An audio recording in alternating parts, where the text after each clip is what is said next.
Hello there, my wonderful friends, my wonderful star beings. I hope you guys are doing well today. I'm doing well. Today's a beautiful day. If you can't hear it, the birds are outside my window chirping. It's just a beautiful day. But today is a lecture day. Hello, welcome to the first lecture day. Today's kind of chill though. It's more of a me introducing myself as a soul to you guys. Rather than us getting into like any hardcore stuff. But so yeah, today I kind of want to just talk about my journey coming from source, my soul's journey coming from source, and my soul's incarnations, kind of where I've been as a soul. My soul is an old one. She's old, very old. She's well traveled though, so we love that for her. So yeah, let's talk about me splitting from source. When my source, or when my when my soul became an individual, right? So first, I guess I kind of should say like where my galactic roots are, right? Because when we talk about our galactic family, that's, our first origin, where our soul ended up first once it separated from source. And so my soul is Andromedan by nature. So that's my first incarnation. When I separated from source, I was of Andromedan nature. So my galactic family is Andromedan. And that's where my soul's nature is, just Andromeda. That's why I've always been saying, like, since I was a kid, or maybe not since I was a kid, but definitely since I was in like middle school or high school, I was like, I swear this was before I even believed in past lives, but I was like, I swear in a past life I was a nomad. Like, I was meant to just wander. Like, I'm a wandering soul, I feel like sometimes. And that makes so much sense now that I've gotten into, star beings or like star seeds, because Andromedans by nature are just nomadic. Like, we just move. And that's because our planet, we didn't take very good care of it, we were into technology, we were into all that, into consciousness, but we just did not care for our planet in the way they were supposed to. Our planet ended up dying and we had to leave. Even now as Andromedans, like, the Andromedan beings now literally don't have a like home base technically, because our home base is literally just like starships, like galactic ships that just move around in space. So there's like no actual like home for us anymore. Sorry, I'm still trying to get over this cold. I've been walking in the rain, trying to clear my auric field, and I have not taken the right preparations before my walk. So I'm trying to get over this. But anywho, let's get back to this. So yeah, by nature, I'm a bit of a nomad, and that's just because that's where my soul, like my soul's origin is is to be nomadic. So yeah, so that's where my soul starts. And then after that, my soul incarnated on Lyran. But it didn't just incarnate on Lyra, it's split. Like, my soul is like really trying to live its best life. Like, it doesn't want to be in just one place. It wants to experience so many lives at once. But I don't know if there's like a limit on that. So I've split myself into two, is what I know of. Even now, like, I have me here and I have a split in Pleiades right now. Which is so fun because I have dreams sometimes, and it's just fun. It's fun. But so my soul split into Lyra and Vega. So Lyra is the more father god consciousness, and then Vega is the more mother god consciousness. So we have a play here of the feminine and the masculine, which is funny now because even now I've always been very androgynous. Like, and I was always wondering about that. I was like, why am I this way? Like, I'm just a curious soul. And I think that also plays off of my Andromedan nature too. Like, that, it just makes so much sense. So I always try to play off of like, or at least my soul, I think, tries to like split into a more father god consciousness place and a more like mother god consciousness place. So I think that explains why my soul here is very more androgynous. So that's fun, even knowing that. But so I split into Lyra and Vega, and so Lyra ended up going through a war because of the Draconians. Lyra basically got played, right? The Lyra Vega constellations were very much so living in bliss. They were living in peace. They were living such a relaxed life. That's why Lyrans are very childlike in nature, but like children, very naive in nature too. And the Dracos played off of that, acted like they wanted to, you know, make peace with the Lyrans, you know, because they were kicked out of their they were kicked out of their, yeah, they were kicked out of their constellation, and you know, they were in reality were trying to take over more places, but the Lyrans didn't know that. The Lyrans were like, cool, we're going to get more technology, we're going to, you know, make new friends. But in reality, it was not that. They wanted, you know, the Dracos just wanted to take over Lyra, and basically it was a brutal, horrible war that happened, and it was horrible. Like I have access to the Akashic records, and for, well, at least for my Akashic records, I've never tried to tap into anybody else's, so I don't really know how that goes. But at least for mine, I'm able to go back and see some of this. And I told my family, like my galactic family, my guides, that I wanted to see more of my life as a soul, like as my journey as of a soul. And they took me back to the war that was in Lyra. And oh my gosh, when I tell you, like, I woke up and I was like, oh, the heaviness. And it explains so much because well, actually in another video we'll talk about more about Lyra Vega, like the difficulties that they face here on Earth. And you know, a lot of these difficulties is because of the trauma that these, you know, that has been passed on from their souls, like their soul's incarnation there. And yeah, when I was taken back to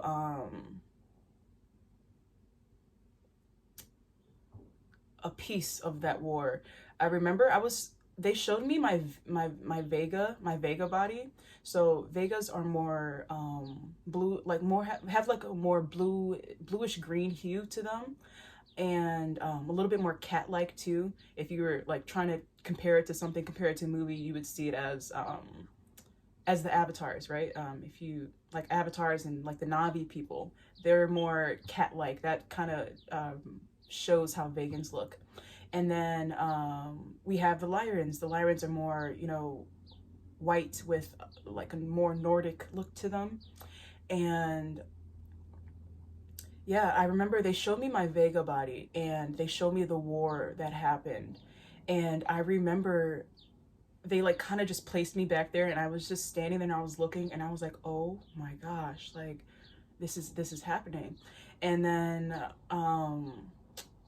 I remember I looked over to my right and I saw like what looked like reptilians, the Dracos, whatever you want to call them by. I saw them. I don't want to get gruesome, but like it was gruesome what was going on over here. I saw fires, like explosions happening, and then I remember one of them caught me, or not caught me literally, but like they saw me, and I was like, oh shit, like I gotta run. And I remember I started running and I ran down this like little nook area, and they were literally on my tail. Like they were literally right there. And I ran down into this little nook area and I was hiding in like, there was like this little space that I was able to squeeze into, but their body wasn't able to squeeze into because their body was like much thicker compared to mine. Where I was, like the vegan bodies are a little bit more slim. So I was able to fit in there, and I was just like tucked into there. And I remember the person was literally on my tail when I was running. So like they were right behind me, but they couldn't fit in there. And I remember they were like banging against it, trying to get to me. And yeah, I remember that. It was crazy. That person, I remember I was like in that spot and I was like, I'm so grateful they cannot reach me right now. So I survived that. I survived that day at least. Yeah. But after that, I became, well, after that, the Lyra Vega constellations were, you know, destroyed at that point. Like, there was no room left for us to even, you know, live there. You know, we were, if you made it out, you were a refugee somewhere else. And so then after that, my soul decided to go to Pleiades. So I was a refugee at Pleiades. And then, well, I split one to Pleiades and one went to Sirius B. So now I'm living two different lifetimes again. One, of course, on Sirius is more again that masculine energy, is more that father god consciousness, and Pleiades is more that feminine mother god consciousness. So again, I split trying to live an androgynous life, I guess. And yeah, I remember Pleiades itself, I get to I tap into that energy a lot still, because I have a lot of galactic family there still. At least that travels there. I don't know if they stay. Actually, no, they do stay there. I have galactic family that is like, okay, sorry, my dad was talking too loud in the background, so I was like, I want to pause that. Y'all don't need to hear about real estate or any of that. So anyway, I think I was saying I split into two, right? Again, I split it to Sirius B, and then I split to Pleiades. And so of course, I still have a lot of galactic family on Pleiades, which is amazing because I like to tap into their energy. My galactic mom is in Pleiades still, which is amazing. Yes, she's so nurturing. Like, that was my first experience with galactic beings, was tapping into my Pleiadian, or like my galactic family that's in Pleiades. And I just love their energy. Like, I know, within my galactic family, I have my mom. My father energy isn't as present. Like, I can't tap into him. Yeah, I can't tap into him really. And then I have a sister. And then I have brothers. I know that too. And yeah, so I get to tap into their energy. When I first started learning about starseeds, those were the first people that started talking to me and that I was able to meditate with, which was so cool because I still get to. I haven't in a while. I need to again, because they're probably like, she forgot about us. So I need to, so they don't think I forgot about them. But yes, they're such loving beings, so I love them. But I think as a soul, like my soul really likes water-based places, watery places, because Vega's a little watery. Lyra has water, but like it wasn't like super watery. Sirius B is a water planet, and Pleiades has a lot of water energy there too. So my soul just feels really at home, I think, within watery based places.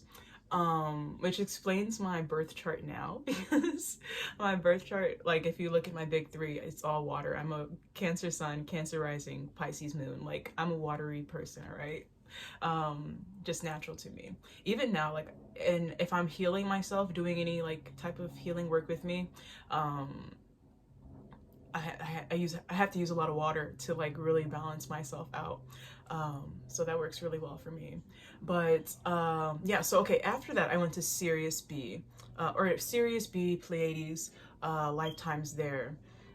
And then after that, my souls reconvened. Actually, guys, I want to talk a little bit about Sirius, because I love Pleiades, but Sirius, oh, such that's where my soul, like, if I have to reincarnate like after this, I feel like my soul might go back to Sirius B.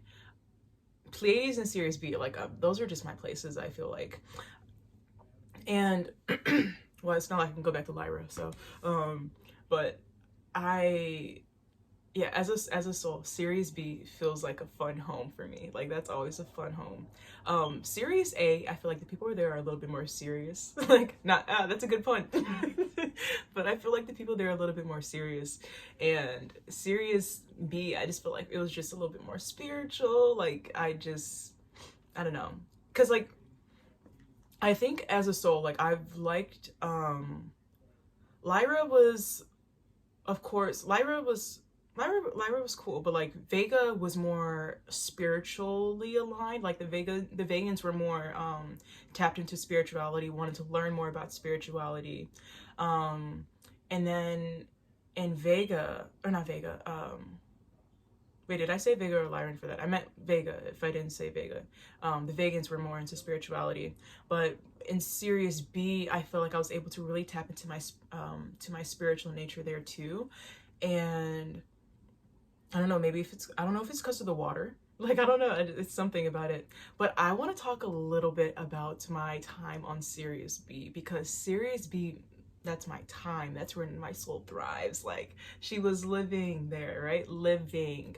And Sirius B, I love it. I want to go back. I really want to go back.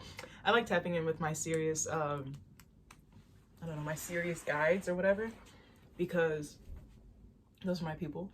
But I miss it there. That's when I'm also like, okay, I want to talk a little bit.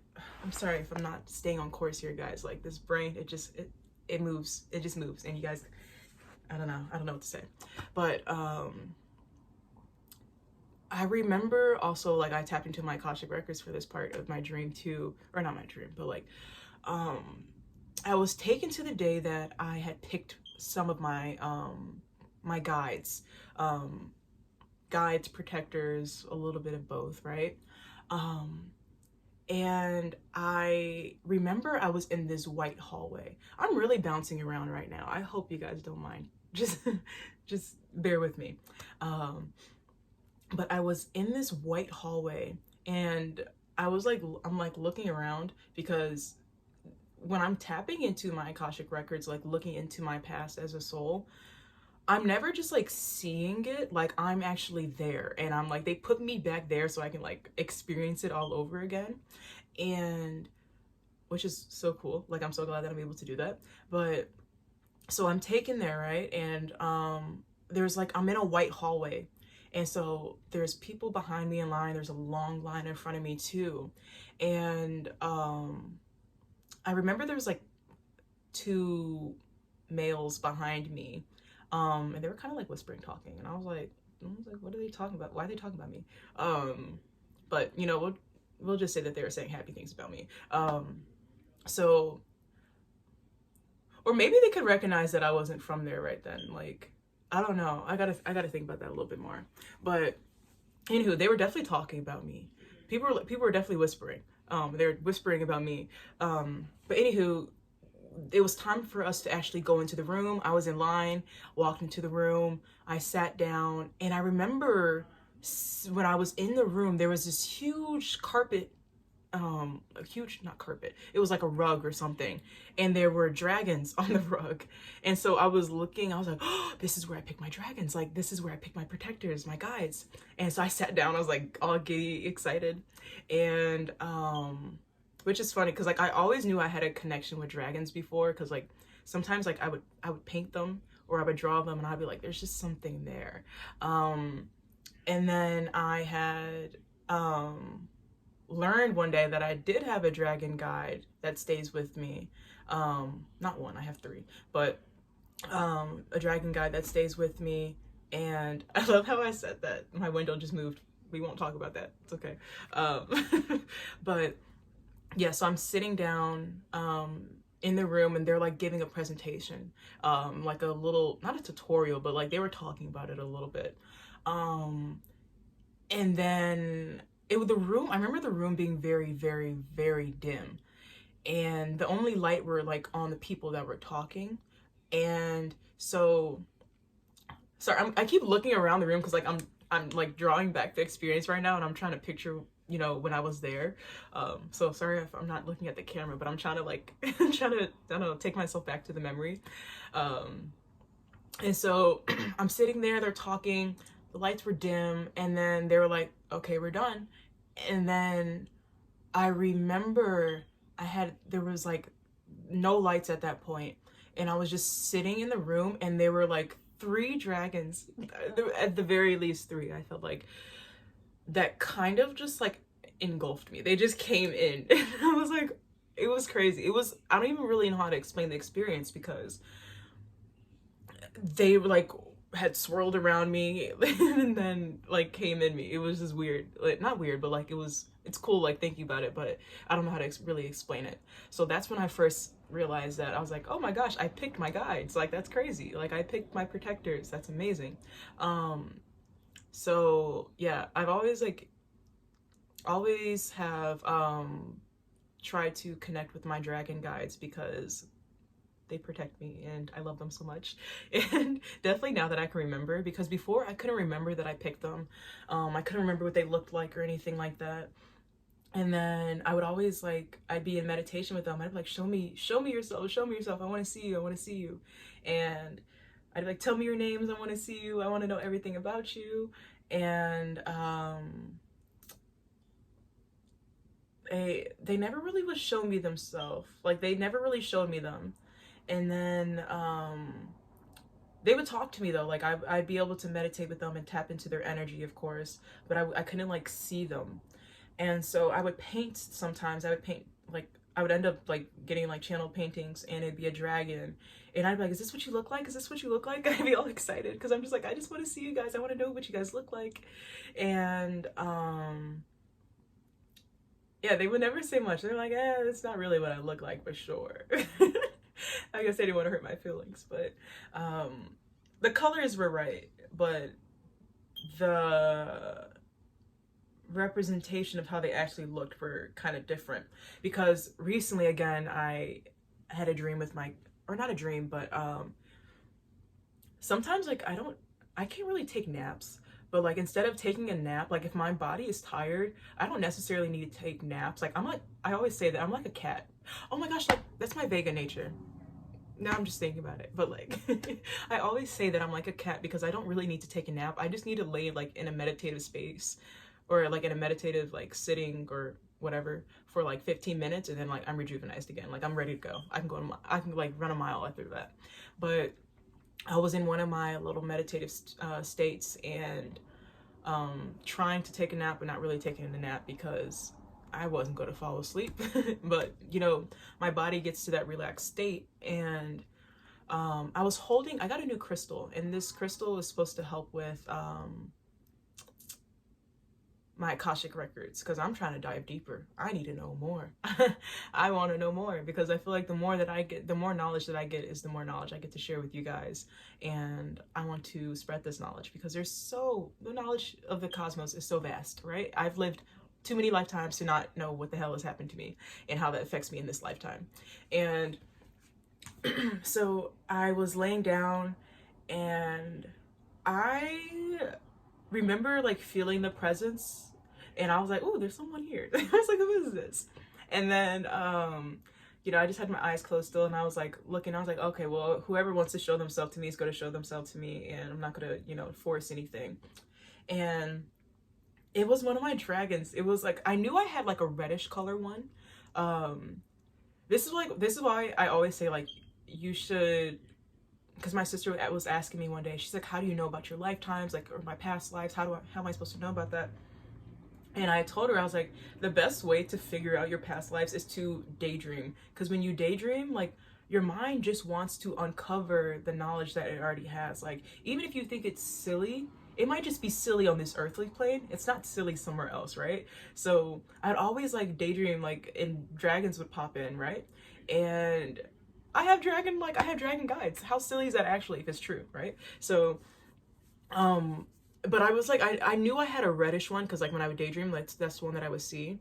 And it's like, mine is like, it's like a reddish peach, like it has, okay, it's red, and then it has like these like peachish stripes on it that looks kind of like tiger stripes, which is so cool. I was like, whoa, that's how you look. Like if my dragon like finally revealed it, one of my dragons finally revealed itself to me. The one that's like constantly with me, I feel like revealed itself to me. And I also had, like, I remember on Sirius, yeah, I really hope y'all don't think I'm crazy. Okay, if you're watching this video and if you believe in starseeds, you won't think I'm crazy. But if you think I'm crazy, oh well, call the loony bin, all right? Tell them where I am. But on Sirius B, I had a water dragon, and which was so cool. That's why, like, I think that's why I miss Sirius B so much, because my dragon and I are besties. Like, that was my best friend. So I miss my dragon, or I miss like, I don't know, I miss like hanging out with my dragon in that way. I feel like on Series B. So after this incarnation, I'm definitely going back to Series B, like, because that's where my dragon and I were thriving. Okay, I feel like on Vega, I don't really remember that. Series B, I definitely remember that. I definitely remember having dragons around me. And also Vega, or not Vega, I keep saying Vega. Series B is definitely more of, that's the water planet. So yeah, that was my water dragon. We would just have so much fun. So I miss that, but we'll go back to that one day. Yeah. So where have I said that I've been so far? I think I ended at Sirius, right? Yeah, I think I was talking about I split into Sirius, and then I split to Pleiades. So Pleiades is amazing. I think we'll talk about that in the next video, because after Sirius and Pleiades, my soul convenes together, and then I go back to Andromeda, or I go back to my Andromedan people and be a little bit more nomadic for a while. But we will talk about that in the next video. I hope you guys enjoyed this little section of me talking about the journey of my soul. It's been quite the journey, I think. So I'm just grateful that I'm able to uncover more parts of my journey, getting to tap into my Akashic records and see more about where my soul has been, who my soul knows. So yeah, I wish you guys the absolute best. I wish you guys love and light. I hope you guys are feeling free to spread your love and light with others. And I will see you guys in part 2 of this video, where I talk about where my soul has been. Yes, next time we'll talk a little bit more about my soul life on Pleiades, and then after that we'll talk about when my soul convenes together again and goes back to my Andromedan people. So I will see you guys next time. Bye, peace.